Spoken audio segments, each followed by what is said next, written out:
যে সরকারই আসুক টিকতে পারবে না, তো কিছুদিন থাকবে, 1 বছর থাকবে, 6 মাস থাকবে, তারপর আবার শুরু হয়ে যাবে টালমাটাল অবস্থা।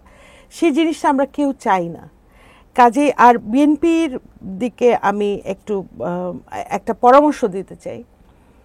দেখুন, আপনারা যদি সরকারে যান আর বিরোধীতে যদি ধর্মভিত্তিক, একেবারে কট্টর ধর্মভিত্তিক একটা রাজনৈতিক জোট যদি আপনাদের বিরোধী শক্তি হয়, এই সরকার টিকবে না, ওটা স্টেবল হবে না। কারণ তখন ধর্মভিত্তিকের বাইরে যারা বাংলাদেশপন্থী এবং আগ্রাসন বিরোধী রাজনীতি করে, তারা তো ঘরে চুপ করে বসে থাকবে না, থাকবে। তখন কি হবে? বাইরে টালমাটাল তৈরি হবে, অস্থিতিশীল হয়ে যাবে সরকারটা। এটা কোনো দিক থেকেই ভালো না, টিকবে না আর কি, সাস্টেন করবে না।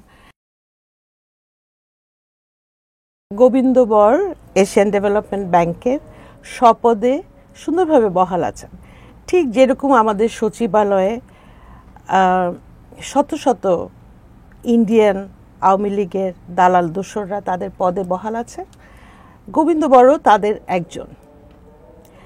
আমরা তো ওই নেটওয়ার্কটা ভাঙতে পারি নাই, ঠিক আছে। গোবিন্দ বড়ের বাড়ি মাদারীপুর, সে পুলিশের কে না জানে, মানে মনিরুল ইসলামের বা শরীয়তপুরের যে পুলিশের কি বলে গোপালগঞ্জ, মাদারীপুর, শরীয়তপুরের যে বেল্টের পুলিশের, তো মানে গোবিন্দ বড় একজন কি বলে সক্রিয় চক্রের সদস্য ছিল। তো আমরা মনিরুল ইসলামকে দেশ থেকে পালিয়ে যেতে সাহায্য করেছে আমরা না, আমাদের সরকার। মানে আমাদের সরকার বলতেও এখন আমার 2 বার মাথায় মানে খটকা লাগে যে এটা তো আমাদের কাঙ্ক্ষিত সরকার না, আমাদের ভুলের সরকার। যাই হোক, তো মনিরুল ইসলাম নাই এসবিতে, কিন্তু গোবিন্দ বড়রা তো দেশে আছে। তো থাকলে এবং তাদের প্রভাব প্রতিপত্তি আছে, তো আগে হয়তো সে আওয়ামী লীগ এক মন্ত্রীর তেলবাজি দালালি করতো, সুবিধা দিত। এখন শুনছি যে বর্তমান উপদেষ্টাদের ভেতরে একজন উপদেষ্টার সাথে গোবিন্দ বরের অত্যন্ত মাখামাখি পরিবেশ সংক্রান্ত, যেহেতু গোবিন্দ এশিয়ান ডেভেলপমেন্ট ব্যাংকের পরিবেশ জলবায়ু সেক্টরটা দেখে।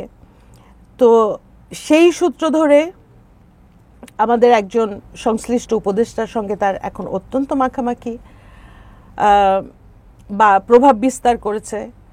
তো পদের যে একটা প্রভাব ক্ষমতা থাকে, সেটা হাসিনার আমলেও করেছে, এখনও করে যাচ্ছে।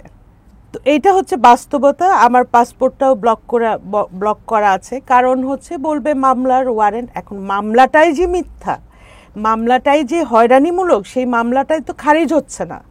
আমরা আবেদন করেছি, এটা নিয়ে অনেক কথা হয়েছে, এমনকি সাংবাদিক ইলিয়াস হোসেন ভাইও এটা নিয়ে ভুলভাবে ইনফর্মড হয়ে ভুলভাবে উপস্থাপন করেছেন। তো তাতে কি হচ্ছে বলেন? মানে মামলা খারিজ হচ্ছে না, যেখানে মানে চোখের সামনে দৃশ্যমান, তখন বলছেন যে আপনি মামলার প্রক্রিয়া দিয়ে আসেন। তাহলে আপনারা কি করছেন? মানে আপনাদের মামলাগুলো প্রক্রিয়ার বাইরে উঠে যেতে পারে, ঠিক আছে, উপদেষ্টাদের মামলাগুলো প্রক্রিয়ার বাইরে উঠে যেতে পারে। আর আমরা সাধারণ মানুষ, আমরা আমজনতা ক্ষমতার দালালি করি না, লেজুরবৃত্তি করি না, আমাদেরকে যেতে হবে মামলার প্রক্রিয়ার ভেতর দিয়ে। এটা তো আরেকটা অবিচার। আপনি কি জানেন যে মোদি বিরোধী আন্দোলনের সময় যেসব ভাইদের বিরুদ্ধে মামলা হয়েছিল, সেগুলোও এখনো উঠে নাই। তাহলে এই যে বিচার ব্যবস্থা নিয়ে সংস্কার কমিশনে কথা হয়, মানে একজন সাধারণ নাগরিক হিসেবে লজ্জা লাগে আসলে, এবং এক ধরনের অপরাধ বোধেও ভুগি যে ওই কমিশনে বসে আমরা নিয়োগ প্রক্রিয়া নিয়ে কথা বলি, বিচারপতি কিভাবে নিয়োগ হবে, এটা আমাদের মাথা ব্যথা। কিন্তু বিচারকরা যখন টাকা খেয়ে অথবা পোস্টিংয়ের জন্য অথবা পদে থাকার জন্য, এই 3টা কারণে যখন বিচারকরা অন্যায় করছে, সেটা সাজার ব্যবস্থা বা সেখানে একটা জবাবদিহিতা তৈরি করার আলাপ কিন্তু সংস্কার কমিশনে হয় নাই। মানে আমি বোঝাতে পারছি কিনা, এই সংস্কারের আলাপ কিন্তু ওখানে হয়ওনি। তো আমার মাঝে মাঝে মনে হয় আমার এনসিপির নেতা ভাইদের কথা, আমাদের যারা সে সময় সুশীল বুদ্ধিজীবী যারা অনেক কথা বলেছেন সংস্কারের, তো তারাও কিন্তু তোলেন না যে না আমরা এই নিয়োগ কমিটি নিয়ে কথা বলতে চাই না, আমরা বিচারকরা অন্যায় করলে সেখানে তাদের কি জবাবদিহিতা শাস্তি হবে সেটা নিয়ে কথা বলতে চাই। এরকম কিন্তু ভাইব পাওয়া যায় নাই। যেটা হয়েছে দেখেন, এই আমি 1 বছর আগে বলেছি আমাদের সবার কর্তব্য হচ্ছে ডক্টর ইউনূসের নেতৃত্বের অন্তর্বর্তী সরকারের হাতকে শক্তিশালী করা। আমি বলেছি, আমি পোস্ট দিয়েছি যে নাহিদ ইসলাম আমার নেতা, আমি লিখেছি ছাত্র তরুণরাই দেশ চালাবে। সেই একই আমি 1 বছর পরে এসে আপনাকে কিন্তু অন্য কথা বলছি। এটা হচ্ছে মানে এটা তারা তৈরি করেছে। এখন আমি বলছি যে তোমরা যে অস্বীকারের রাজনীতিটা করেছো, ক্ষমতার কাছে গিয়ে একটা দম্ভ, একটা মোহ, অন্ধ হয়ে যাওয়া এবং মানুষকে ভুলে যাওয়া। আমি তো জুলাই আহত বলেন, যোদ্ধা বলেন, শহীদ পরিবার বলেন, আমি তো ওদের সঙ্গে আমার দিন রাত কাটে, কিন্তু এই অংশটা হচ্ছে দরিদ্র অংশ, এই অংশটা হচ্ছে মজলুম অংশ।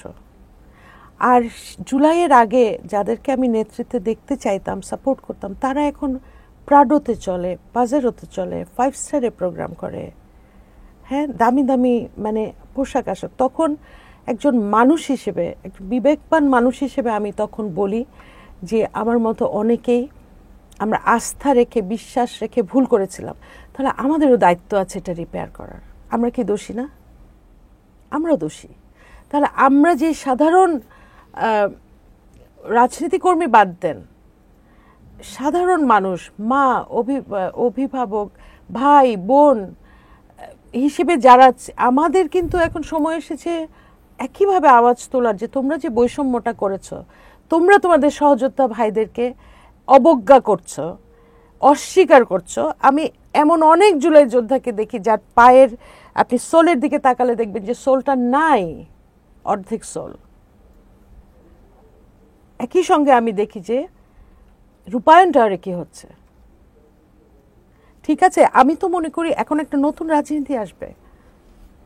সেটা কিসের রাজনীতি? যে বৈষম্যের সাইনবোর্ড দিয়ে, বৈষম্যের কথা বলে তোমরা যে নতুন করে নতুন প্রজন্মে যে বৈষম্য সৃষ্টি করলা, এটা রিপেয়ার করতে হবে, এটাকে শুধরাতে হবে, চাকা ঘোরাতে হবে।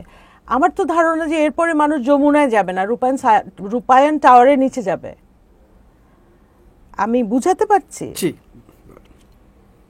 সেখানে একটা ক্রাইসিস হতে পারে, বাট এটা শোধরানোর পথ আছে। আমাদের এনসিপির ছাত্র নেতারা এই বিএনপি এই করলো, বিএনপি সেই করলো, এই করলো সেগুলো বলে বন্ধ করতে হবে, সরি বলতে হবে। দ্বিতীয়ত সরি বলতে হবে তাদের সহযোদ্ধাদের সাথে যাদের সঙ্গে তারা বঞ্চনা করেছে। 3 নম্বর সরি বলতে হবে যে কেন আমরা একটা জাতীয় সরকার না পেয়ে কেন তারা ক্যান্টনমেন্টে বসে কি সিদ্ধান্ত নিয়েছিল, কি তাদের বোঝাপড়া ছিল, কি তাদের পাওনা ছিল, এগুলো প্রকাশ করতে হবে।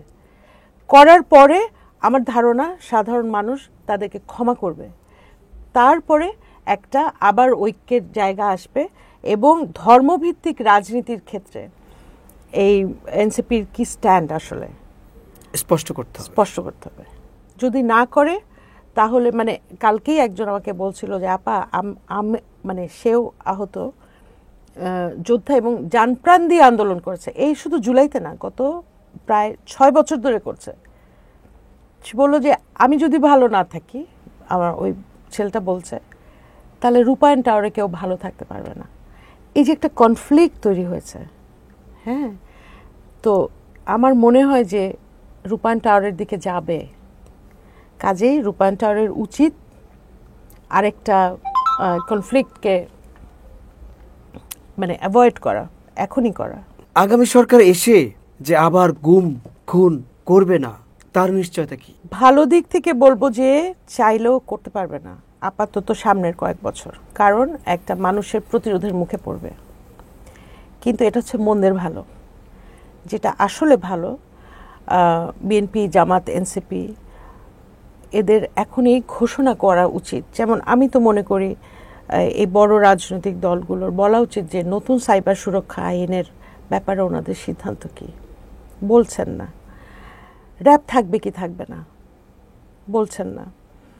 এই আয়নাঘরের দোষী সেনা কর্মকর্তাদেরকে তো আমরা শাস্তি দিতে পারি নাই, তাহলে ওনারা এসে কি এই শাস্তিগুলো নিশ্চিত করবে কিনা? পুলিশ অফিসারগুলো যারা একেবারে সরাসরি সম্পৃক্ত খুনের সাথে জড়িত, তাদের যথাযথ সাজার ব্যবস্থা করবেন কিনা? এই সরকার করবে না। ডিবি, এসবি, ওই এনএসআই, ডিজিএফআই, এদের ভিতরে কাঠামোগত কোনো পরিবর্তন হবে কিনা? সেনা কর্মকর্তাদের যে পদায়ন, সেই পদায়নে বলছিলেন যে রাষ্ট্রপতির আন্ডারে দিয়ে দিবে, কিন্তু এককভাবে সেটা করবে কিনা, বা ওখানে এক ধরনের স্বচ্ছতা, এক ধরনের না, সম্পূর্ণই স্বচ্ছতার জায়গাটা নিশ্চিত করবে কিনা? বড় রাজনৈতিক দলগুলো নির্বাচনী প্রচারণার এগুলো অংশ হওয়া উচিত আমি মনে করি।